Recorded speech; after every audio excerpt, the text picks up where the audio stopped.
Alrighty, clutch cable replacement on a YZ250. So the first thing you want to do is take off the two bolts that hold on the seat. Both of these sockets are a size 8mm. So once you've done that, you can go ahead and remove the seat. Once the seat is removed, you can go ahead and take these three bolts off that hold on the fender on the left side. Once you've done that, you can do the same on the right side. Now that the fairings are free on both sides, you can go ahead and take off the fuel cap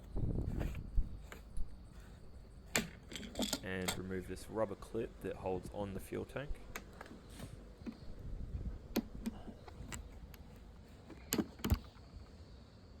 Then you can go ahead and take off the fuel line that's attached to the fuel tank. Take the two bolts out on either side of the fuel tank that hold it down to the frame. Both of these are a 10mm, and then the fuel tank should pop straight out. Next, remove the clutch cable nipple from the clutch lever, and then the clutch cable should pop right out.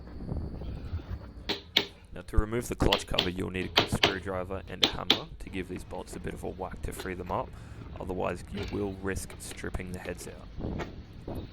Now that the clutch cover is off, you need to bend this little tab up and remove the clutch cable from where it sits in the clutch arm.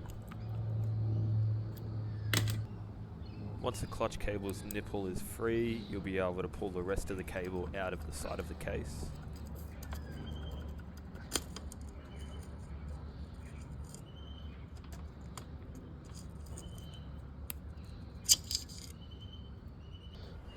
Now you should be able to rip the clutch cable out entirely, making sure it doesn't get caught on anything like zip ties or anything securing it to the frame.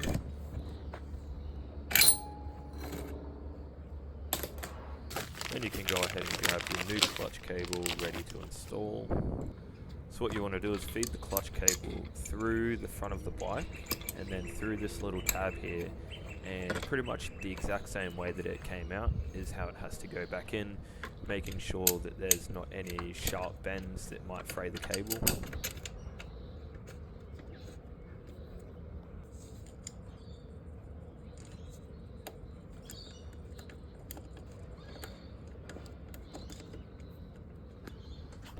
Once that's done, go ahead and reinstall the clutch cable nipple into the clutch lever, like so.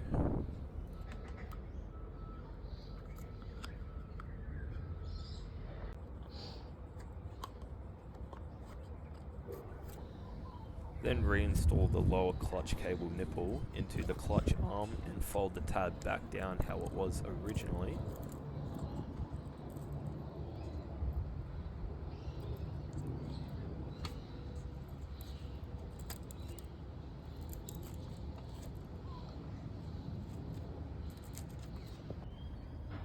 Now reinstall the clutch cover. These bolts don't need to be torqued to spec, but they do need to be nice and tight so they don't come loose from the vibrations of the engine. Now that the clutch cable is fully back on the bike, we need to make sure that it's fully seated up at the top of the clutch lever here, and then need to adjust the slack on it so you have good response.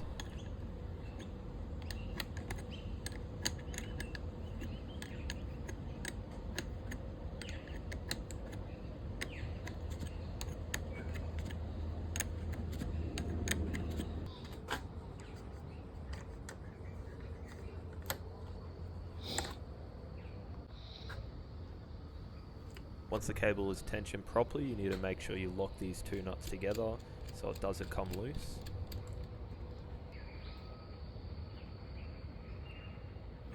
Reinstall the fuel tank. Then reinstall the bolts that hold the fuel tank on either side. It's a good idea to loosely fit them so you can line the other one up on the other side and then torque them down.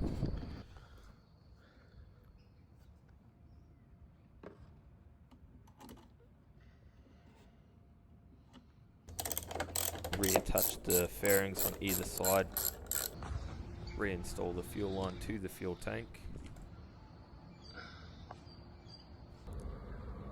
Reattach the fuel tank clip.